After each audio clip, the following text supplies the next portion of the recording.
gotta be honest right now.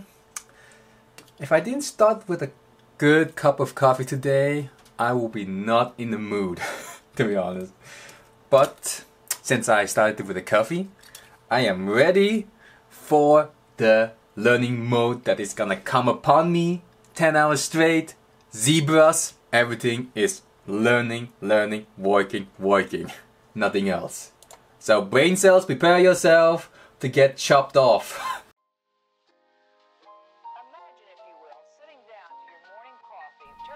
Okay, let's begin. So first of all, my day started off by editing the vlogs that I did not do, and that takes a while because you are importing all the raw video files from your SD card to the computer, and from the computer you go to your editing software like Adobe Premiere, and then it will also take a while to import everything there, and from Adobe Premiere you edit all those stuff, which will take really long. And imagine doing this right now every day, taking 1-2 hours of your free time to do this. If you don't like doing this, it's a pain in the ass, but thankfully I love doing this and I can take my time since, you know, it's a little bit of refreshment from doing 3D.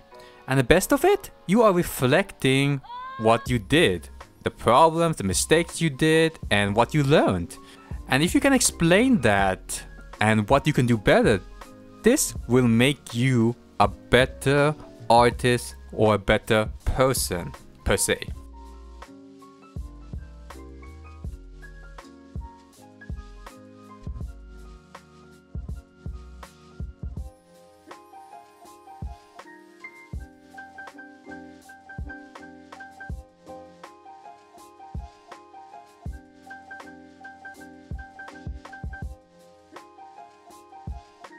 Okay, now comes the juicy part of this video, my workflow on how to approach 3D modeling when your teacher can't help you a lot and you're just a beginner. The best way to approach this is just by looking at tutorials on YouTube, since they're free, they know what they're doing, and they show you their workflow. The other thing what I try to do is download 3D character models and analyze them and see how they build it up, how they created it, and just see if I can apply this to my character. And speaking to my character, right now I am sculpting the character in its right shape. The problem was my teacher didn't explicitly mention that anatomically correctness is really important on your character, which made my character that you don't see right now look terrible than the statue of Ronaldo that they gave him about a year ago.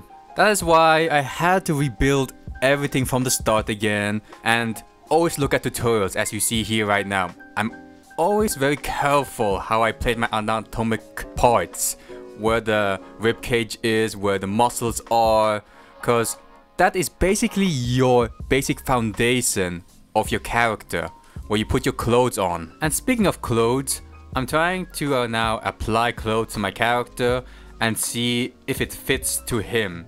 I think here the problem was I forgot to change the monitor screens so you can see what I'm doing on the other monitor.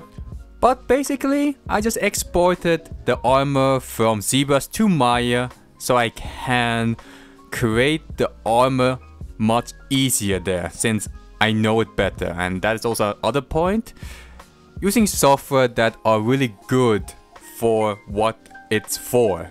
For example, Maya is really good for low polys, where you can create simple shapes in mere seconds, whereas Zebras is more for organic sculpting and character creation, where you can see the character and sculpt it like clay.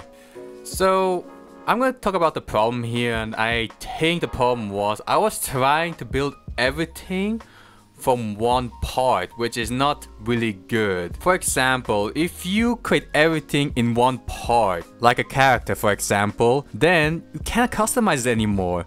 If you want to give him awesome sleeves, some armor, then you have to recreate the whole part. But what if you just create a new arm? Overall, that is this day was splitting it really learning, and taking from that learning to practical, where I apply it to my character. That was the whole day.